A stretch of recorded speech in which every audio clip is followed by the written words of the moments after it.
Pada tahun 2015, kantor polisi kota Luoyang mendapatkan sebuah panggilan telepon dari seorang wanita.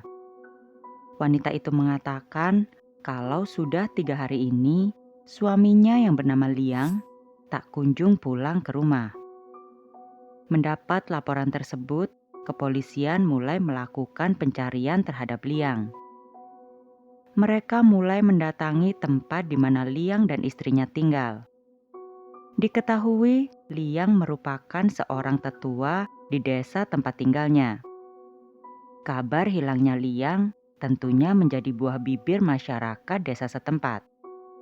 Polisi kemudian mencoba mencari petunjuk dengan meminta keterangan kepada warga desa tersebut. Namun, hampir semua orang mengaku kalau mereka tidak mengetahui dan tidak melihat keberadaan Liang. Karena tak kunjung mendapat informasi yang berarti, kini polisi mulai memeriksa rekaman CCTV yang terpasang di sekitar desa. Mereka kemudian menemukan kamera CCTV yang terletak di dekat perbatasan desa. Dari sana polisi kemudian memeriksa rekaman CCTV di tanggal di mana perkiraan Liang menghilang. Sayangnya polisi tidak dapat melihat keberadaan Liang dalam rekaman tersebut. Namun ada satu hal yang membuat polisi bertanya-tanya. Di tanggal perkiraan Liang menghilang, polisi melihat seorang pria sedang membonceng seorang wanita dengan kendaraan roda 3-nya. Dalam rekaman tersebut, kedua orang itu terlihat membawa sebuah barang dengan kondisi tertutup rapat. Tentu hal itu menjadi pertanyaan di benak polisi. Karena merasa ada yang aneh, pihak kepolisian pun mencoba mencari identitas kedua orang tersebut.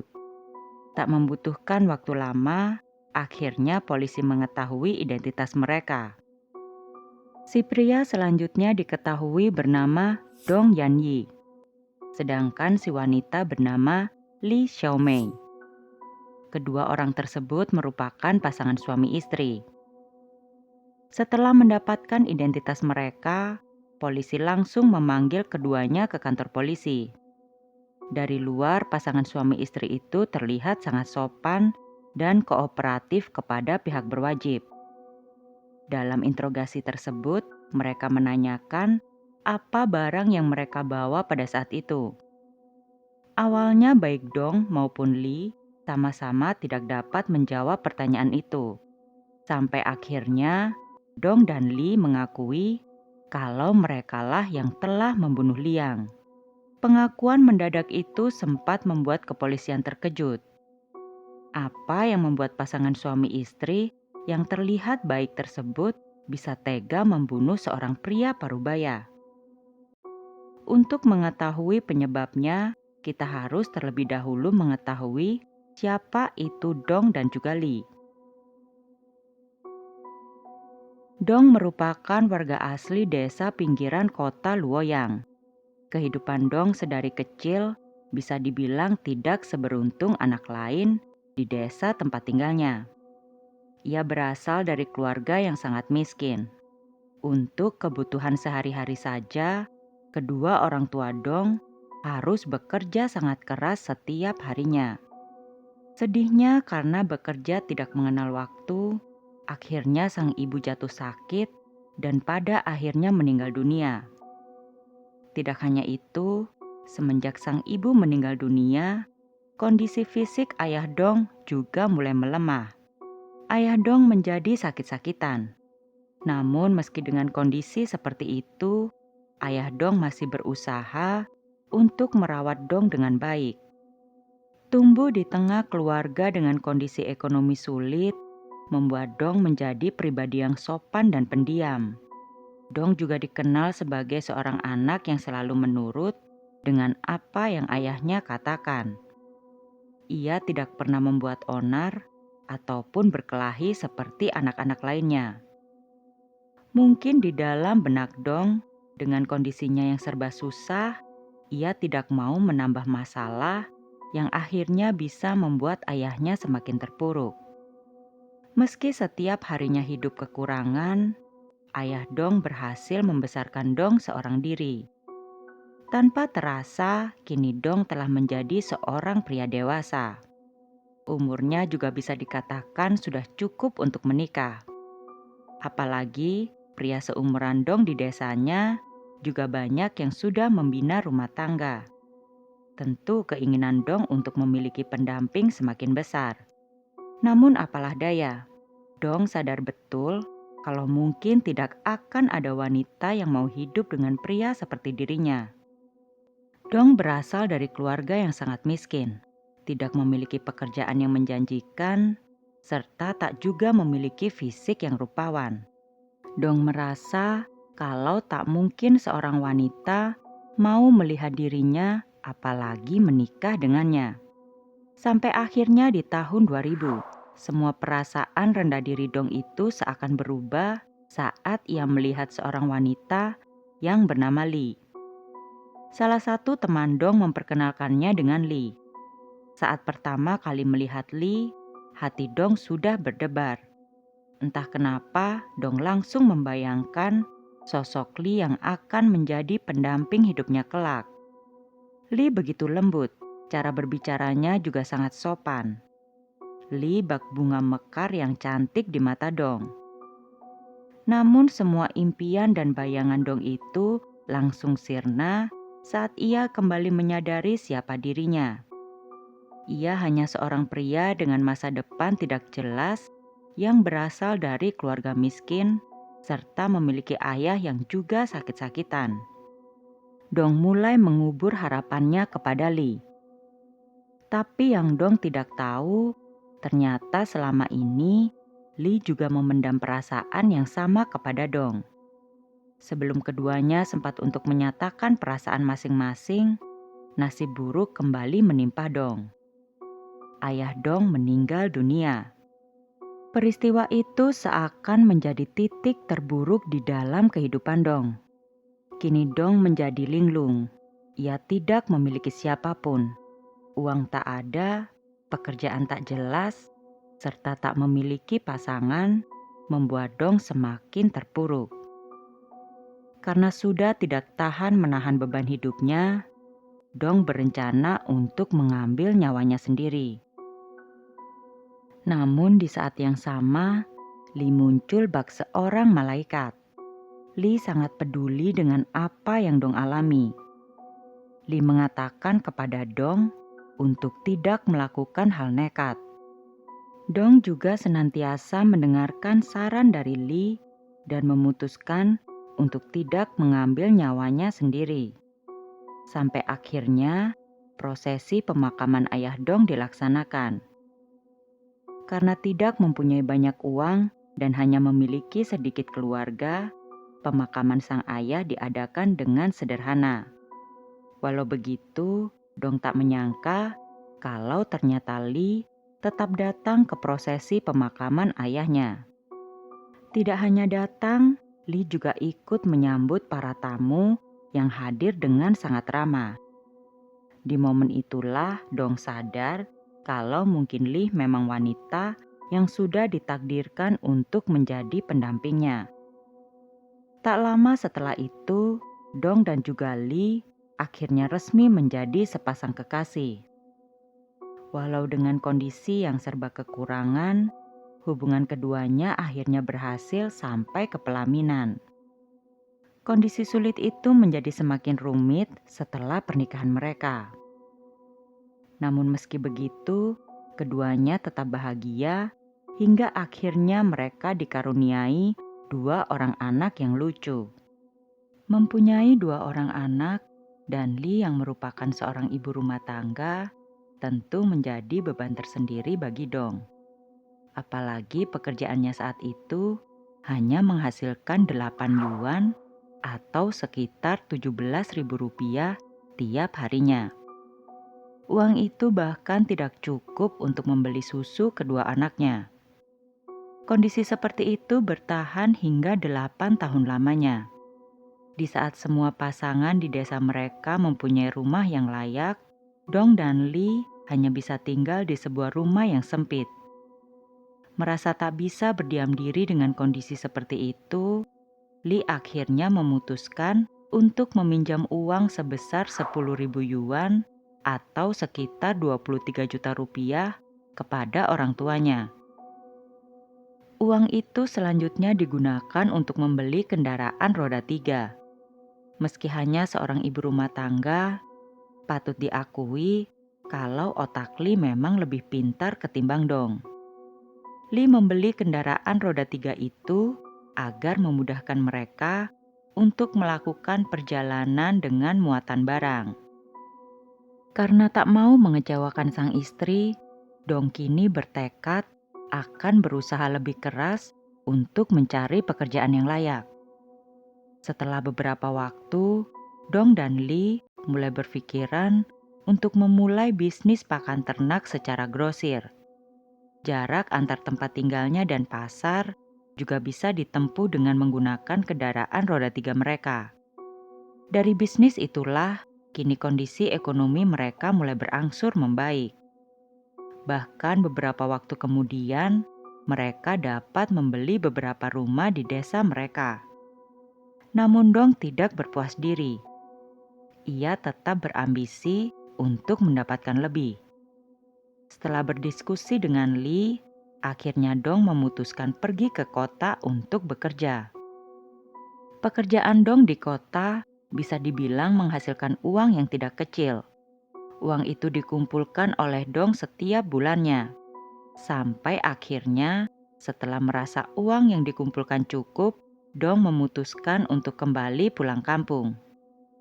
Saat itu Dong tidak pulang selama kurang lebih 1 tahun lamanya. Tentu setelah lama tak pulang, ia berharap mendapat sambutan yang baik dari istrinya di rumah. Namun saat ia sampai di rumah, Li terlihat berbeda. Li tak menyambut kedatangan Dong dengan pelukan hangat seperti biasanya.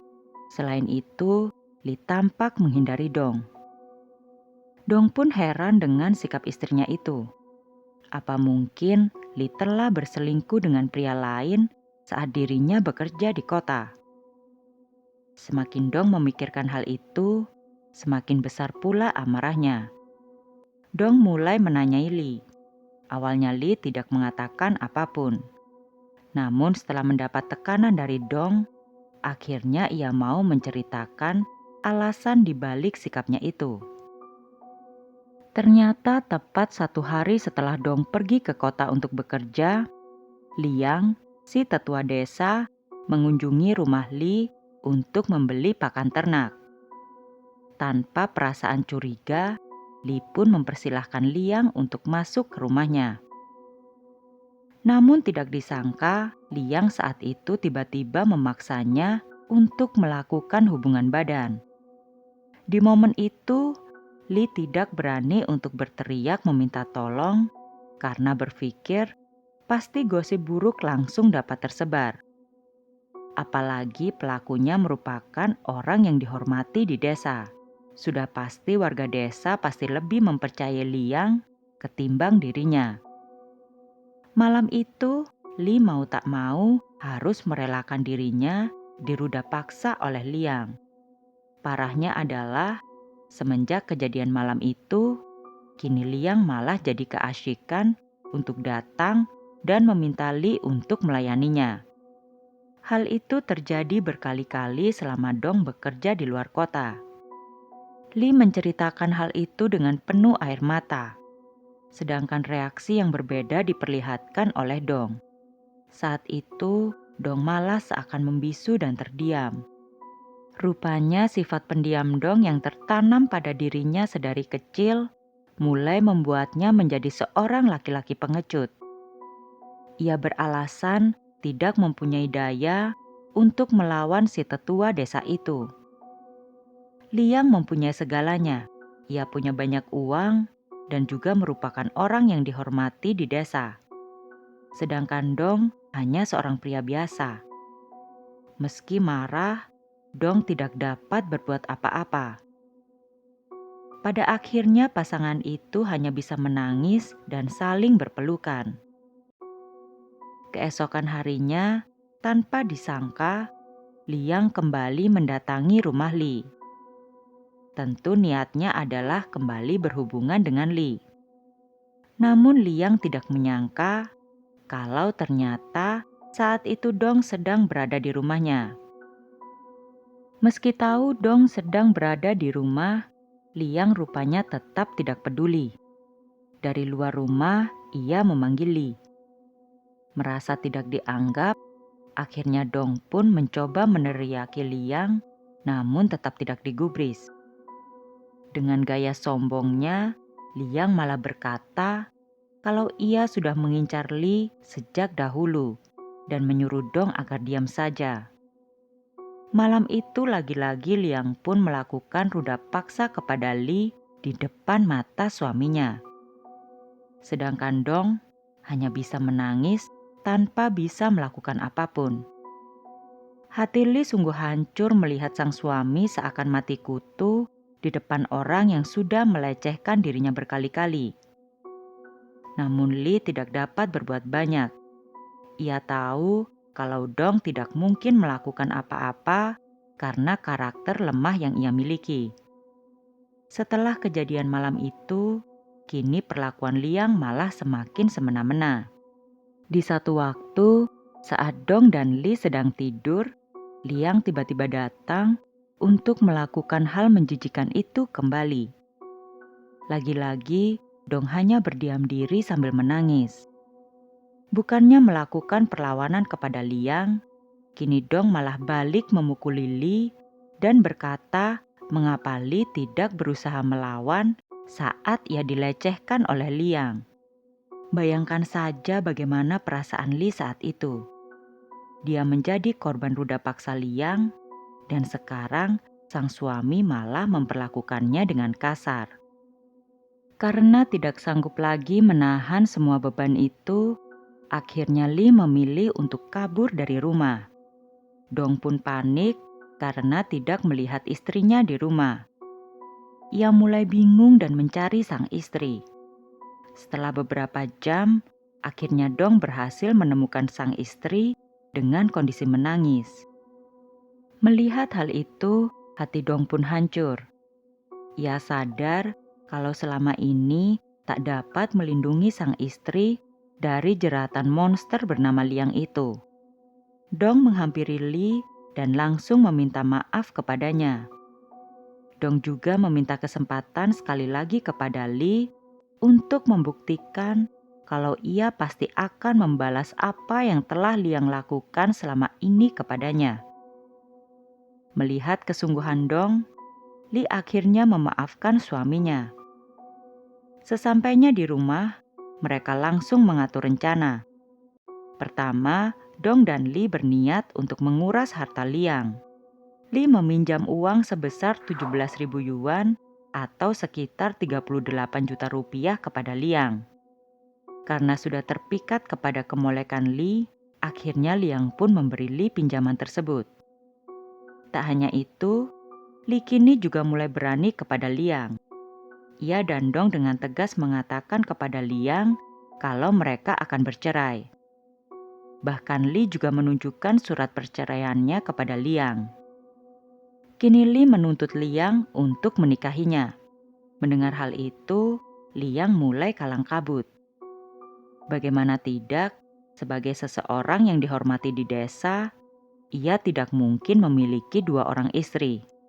Ditambah lagi, sang istri juga tidak mengetahui kelakuan bejat suaminya saat di luar rumah. Kini Liang seakan mati kutu. Namun beberapa hari kemudian, nampaknya Liang sudah mulai menyadari kalau perceraian Li dan Dong hanyalah sebuah kebohongan semata. Mengetahui hal itu, Liang menyuruh beberapa orang suruhannya untuk membakar tumpukan jerami milik Dong sebagai peringatan. Di titik itu, Dong dan Li sudah tidak sanggup lagi untuk menahan kesabaran mereka. Akhirnya, pada tanggal 1 Mei tahun 2015, Li dengan sengaja mengajak Liang untuk datang ke rumahnya dan berjanji akan melayaninya sebagai permintaan maaf karena telah berbohong. Tak butuh waktu lama, Liang pun tiba. Mereka pun berhubungan layaknya suami istri. Setelah puas, Liang kemudian tertidur pulas. Disinilah Li memanggil Dong. Dong kemudian mengambil sebuah kapak, sedangkan Li membawa pisau yang ada di dapurnya. Tanpa ragu, keduanya langsung membunuh Liang dengan membabi buta. Setelah memastikan Liang telah tewas, mereka membungkus jasad Liang dengan plastik dan membawanya dengan kendaraan roda 3 mereka. Dong dan Li kemudian membuang jasad Liang ke sebuah jurang di dekat desa tersebut. Setelah mendengar pengakuan itu, kini polisi langsung menahan keduanya. Di tanggal 27 April 2016, sidang vonis keduanya pun dibacakan. Hakim memvonis Dong dengan hukuman penjara seumur hidup, sedangkan Li dihukum penjara selama 12 tahun. Terima kasih telah menonton. Jangan lupa like and subscribe. Bye.